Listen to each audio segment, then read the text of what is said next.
நல்லா இருந்துச்சு. Double action triple action நினைக்கிறேன். நல்லா இருக்கு. இது நிறைய கெட்டப்பில் வராங்க, எல்லாம் ஒர்க் அவுட் ஆயிருக்கா? சூப்பராக இருக்குது. டிஏஜிங் தான் கொஞ்சம் ஓவராக இருக்க மாதிரி ஃபீல் ஆகுது எங்களுக்கு. பட் ஆனால் நல்லா இருக்குது. ஓவராலாக சூப்பராக இருக்குது. ஹோல்சமாக இருக்குது படம். நல்லா இருக்குது. நல்ல விஷுவல்ஸ்லாம் நல்லா பண்ணியிருக்காங்க. சவுண்ட் எஃபெக்ட்ஸும் நல்லா இருக்குது. அதெல்லாம் நல்லா பண்ணியிருக்காங்க. ஈவன் அந்த சிங்கிள் தான் சொதப்பிட்டர்னு நினைக்கிறேன். சவுண்ட் எஃபெக்ட்ஸ்லாம் நல்லா தான் இருக்குது. விஜய் சாரோட ஆக்டிங் எப்படி வந்துச்சு? சூப்பராக இருந்துச்சு. நிறைய கெட்டப்பில் வராங்க, எல்லாம் ஒர்க் அவுட் ஆயிருக்கா?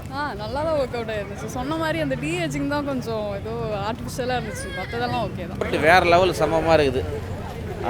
அடுத்தது 1000 கோடி ப்ராஃபிட் நல்லா பண்ணோம். விஜய் சாரோட ஆக்டிங்கில் எப்படி சார் விஜய் ஐயோ எப்படி சொல்கிறது, செம்ம சூப்பராக இருக்குது சார். நல்லா இருக்குது. அவங்க அப்பா கேரக்டர் சூப்பராக இருக்குது சார். அது பையன் கேரக்டர் தான் கொஞ்சம் சுமாராக இருக்குது. பட் இருந்தாலும் படம் பார்க்கும்போது நல்லாயிருக்கும். போட்டு எப்படி இருந்துச்சு? சூப்பராக தான் இருந்துச்சு. விஜய் சாரோட ஆக்டிங் எப்படி இருந்துச்சு? நல்லா தான் இருந்துச்சு. ஆக்ஷன் பிஜிஎம்ல எப்படி இருந்துச்சு? எல்லாமே சூப்பராக தான் இருக்குது. யுவன் சாரோட மியூசிக்லாம்?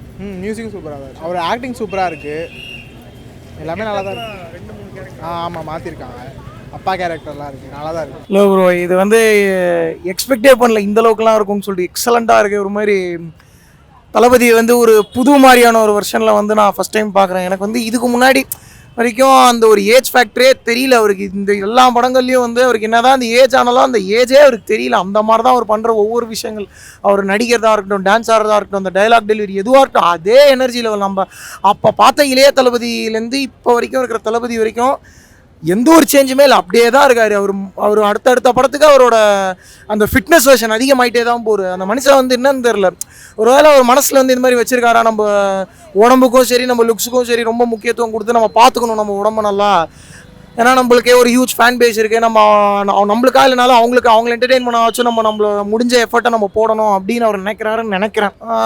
கொஞ்சம் இது ஆக்சுவலி ஒரு மல்டி ஸ்டாரர் அப்படிங்கிறதுனால அப்பா கேரக்டர் வந்து அந்த ஏஜுக்கு ஏற்ற மாதிரி வாட்டி அவர் ஏஜுக்கு ஏற்ற மாதிரி காட்டியிருக்காங்க. ஆனால் அந்த ஏஜுக்கு ஏற்ற மாதிரியுமே வந்து அந்தளவுக்கு ஏஜ் ஆலாம் தெரியல. ஒரு 45-47க்கு எப்படி இருப்பாரோ அந்த மாதிரி தான் 50 வயசுக்கு இருக்கிற மாதிரி தான் அவர் காட்டியிருக்காங்க. ஸோ எக்ஸலண்ட்டாக இருக்கார் bro. But Yuvan Shankar Raja king of பிஜிஎம்ங்கிறத ஒவ்வொரு வாட்டியும் ப்ரூவ் பண்ணிகிட்டே இருக்காரு. ஆக்சுவலாக இந்த ஒரு for this combo only I was waiting for these many years. Vijay and Yuvan Shankar ராஜாங்கிறது நான் ரொம்ப மரணமாக வெயிட் பண்ணிட்டு இருந்த ஒரு காம்போ. எக்ஸலண்ட்டாக இருக்குது அவரோட மியூசிக். ஆஸ் யூஷுவல் அவரோட போர்ஷன் ரொம்ப நாளாகவே கன்வே பண்ணியிருக்காரு.